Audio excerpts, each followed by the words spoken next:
सभी को सलाम, गुड मॉर्निंग। आज हम परमेश्वर का वचन आपके साथ साझा करेंगे भजन संहिता में से। और क्या कहती है भजन संहिता, इसके बारे में आपके साथ परमेश्वर से हम ऐसी टॉपिक मांगते हैं कि खुदावंद हमें ऐसी बुद्धि दे कि हम परमेश्वर का वचन हमारे भाई बहनों तक साझा कर सकें।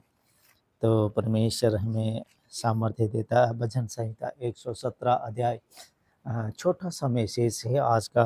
परमेश्वर की स्तुति का भजन, कैसे परमेश्वर की स्तुति करनी है और कैसे उसका भजन गाना है। तो परमेश्वर से हम ऐसी सामर्थ्य मांगते कि हमारे होठों को छू दे, ताकि ये छोटा सा पैगाम हमारे भाई बहनों के जीवन में काम कर जाए। और परमेश्वर कहते हैं कि मेरे वचनों को वृक्ष के समान अपनी बंजर भूमि में लगा लो और उस भूमि को साफ कर लो।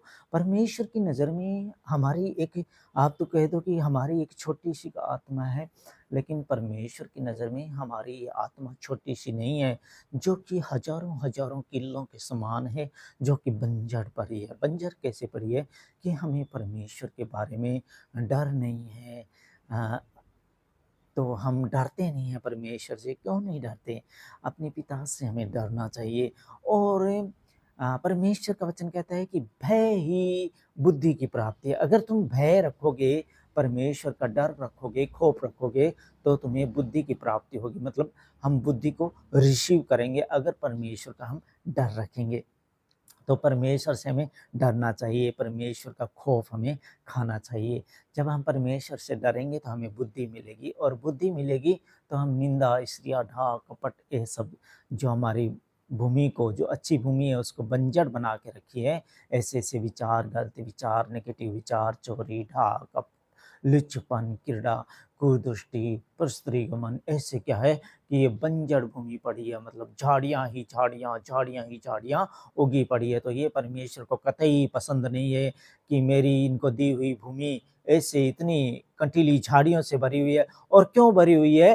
क्योंकि ये आलसी बन गए हैं। इन झाड़ियों को इनको काटने के लिए बोला गया था, लेकिन इन्होंने नहीं काटा, और फिर से ये बंजर भूमि ऐसी की ऐसी ही हम परमेश्वर को वापिस से समर्पित करेंगे। क्या परमेश्वर हमसे लेगा?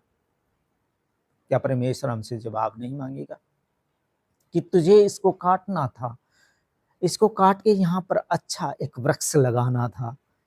क्या तू इतना भी नहीं कर सका? क्या तेरे लिए इम्पॉसिबल था? नहीं। आज हम परमेश्वर का वचन सुनाएं। परमेश्वर के लोग जो होंगे वो अवश्य सुनेंगे। कोई कहते हैं कि अच्छा इंसान आपको मिला जिसने आपको अच्छी राह पे डाल दिया।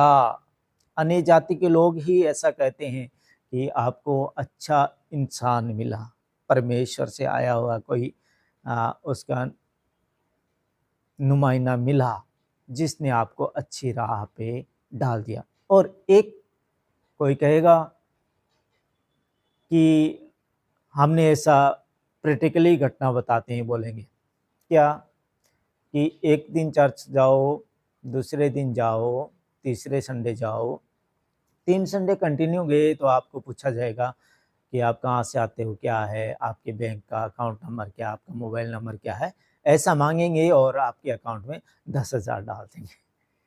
तो ऐसे भी लोग हैं, वो भी सुनी सुनाई बातें बोलते हैं कि आपको अमेरिका से फंड आता है, आपको उस देश से फंड आता है। कहीं से फंड नहीं आता है, परमेश्वर खुद फंड देता है हमें। परमेश्वर ही हमें फंड देता है, क्योंकि हम राजाओं की संतान हैं। परमेश्वर हमारा राजा है और हम उसके राजकुमार हैं। वो कहते हैं कि तुम ऐसी बुद्धि की प्राप्ति कर लो और ऐसा तुम बन जाओ, ताकि तुम ही स्वर्ग में जाके फरिश्तों का भी न्याय करना है तुम्हें। तो अगर हम ऐसे ही वो कंटीली झाड़ियों से बनी हुई अपनी बंजर भूमि को ले जाके कहेंगे ये लो जी, तो क्या परमेश्वर काटेगा उसको? नहीं।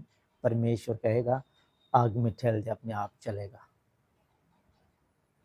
इसलिए मैं कहता हूँ कि इस पृथ्वी के ऊपर, इस सृष्टि के ऊपर रहते हुए आप ये कंटीली झाड़ियों को काट डालो और अपनी बंजर भूमि को धीरे-धीरे करके साफ करने की कोशिश करो और परमेश्वर से वो सामर्थ्य माँगो, तो परमेश्वर आपकी हिफ़ाज़त करेगा। जैसे मूसा के साथ-साथ परमेश्वर चलता था, आपके साथ-साथ भी चलेगा और आप जो भी आपके अंदर में निंदा, ढा, कपट, कुदृष्टि, परस्त्रीगमन, जो भी बुरे विचार, नेगेटिव थॉट आना, सारे के सारे समाप्त हो जाएँगे और आप एक अच्छा इंसान बन जाएँगे और खुदा से आप डरने लग जाएँगे और जब खुदा से डरने लग जाएँगे, तो आपके पास बुद्धि आएगी। बुद्धि की प्राप्ति आप करोगे, बुद्धि परमेश्वर देगा, आप रिसीव करोगे।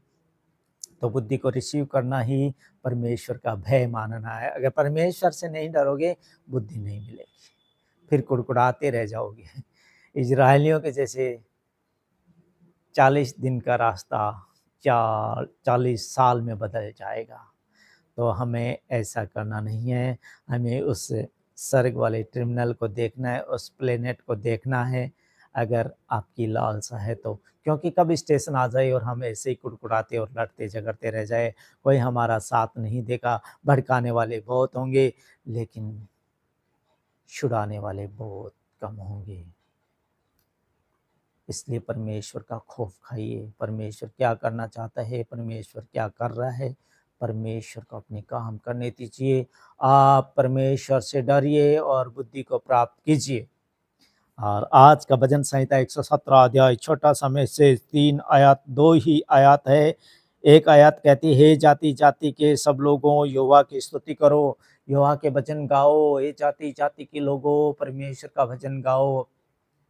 हे जाति-जाति के लोगों परमेश्वर का भजन गाओ, हे जाति-जाति के लोगों परमेश्वर का भजन गाओ।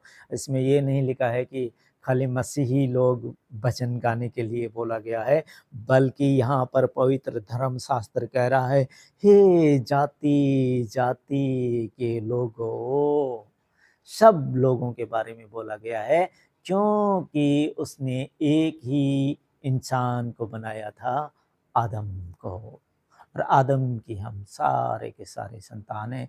उसने ये नहीं कहा कि मैं आदम बनाया, मैं इसको बनाया, मैं उसको बनाया, उसने केवल आदम बनाया।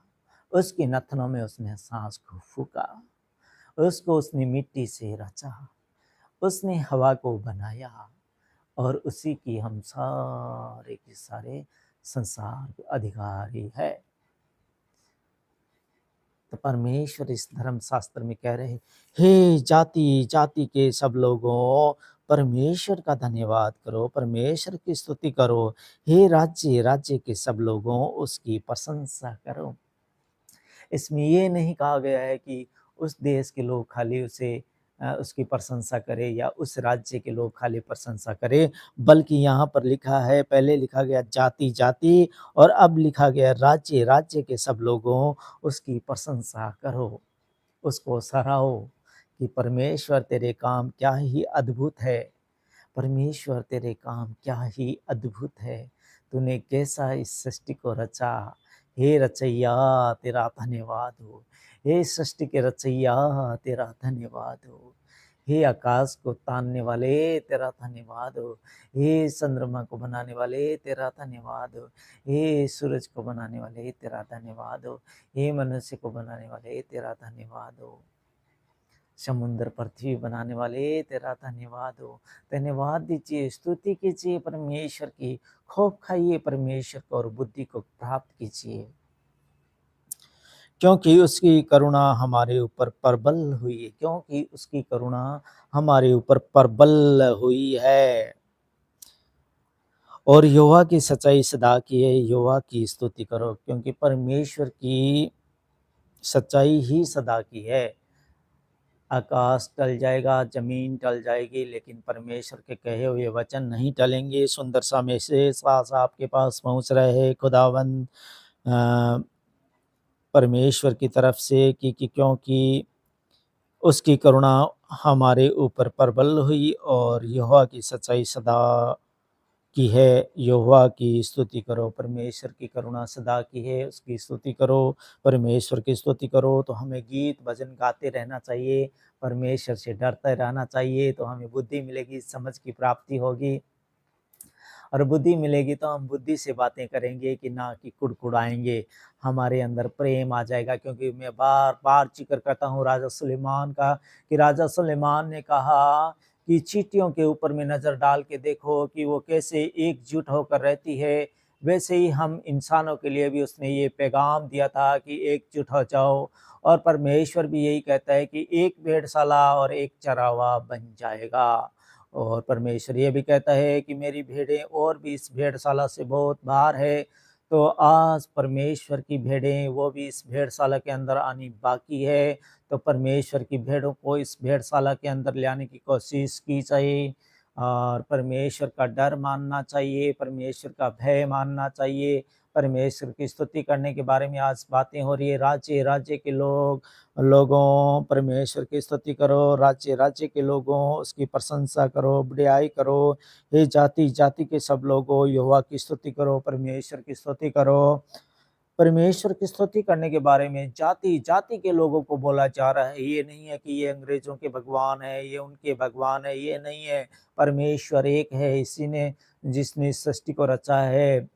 वो एक है, उसको धन्यवाद दीजिए, उसकी प्रशंसा कीजिए, चाहे जो भी जाति के आप हैं, क्योंकि उसकी करुणा हमारे ऊपर प्रबल हुई है, क्योंकि उसकी करुणा हमारे ऊपर में प्रबल हुई है। और यहोवा की सच्चाई सदा की है, यहोवा की स्तुति करो। खुदा की स्तुति के बारे में आज ये पैगाम मिला है, भजन संहिता 117 परमेश्वर की स्तुति का भजन। कैसे गाना है आपको भजन? परमेश्वर की स्तुति करते रहिए, परमेश्वर का खौफ मानते रहिए, परमेश्वर आपको बरकत और आशीष देगा। आमीन।